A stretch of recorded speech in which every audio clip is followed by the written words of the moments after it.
2022 tex pasport ham, kuzov ham 22, 4 ta yumshoq baloni bor, luki bor, avtomat korobka. 11.100 dollarga sotuvga qo'ydik. Kim kelsa bitta sharti bor. 5 million so'm evaziga nomiga rasmiylashtirib beramiz. Faqatgina otzuv uchun bitta video qilib olamiz. 5 million so'mga haqiqatan ham shu mashinani oldim, boshlang'ich to'lab ortiqcha to'lamadim degan so'z aytib bersalar bo'ldi. Mashin 2022 Tesla monitorlari bor.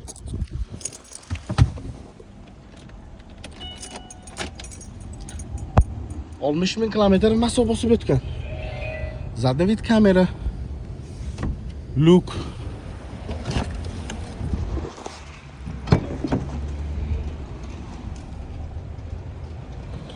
Bunaqa narxda hali hech qaysi kanallarga yo'q. Narxga olishingiz ham mumkin. 11.100 dollarga berib yoramiz. Kredit qilib olsangiz, atiga 5 million so'm to'lov bilan bugun o'ziga kelishingiz mumkin. Nomingizga birdan rasmiylashtirib beramiz. Mashina holati idealni. Manzilimiz Uzbekistanskiy 116B, ipoteka markasi, Maykar avtosalonda. 22 kuzov ham, tex pasport ham. Mashinning bir dona kraskasi mana shu yerga. Hamma yo'g'i sog'lom turgan mashina.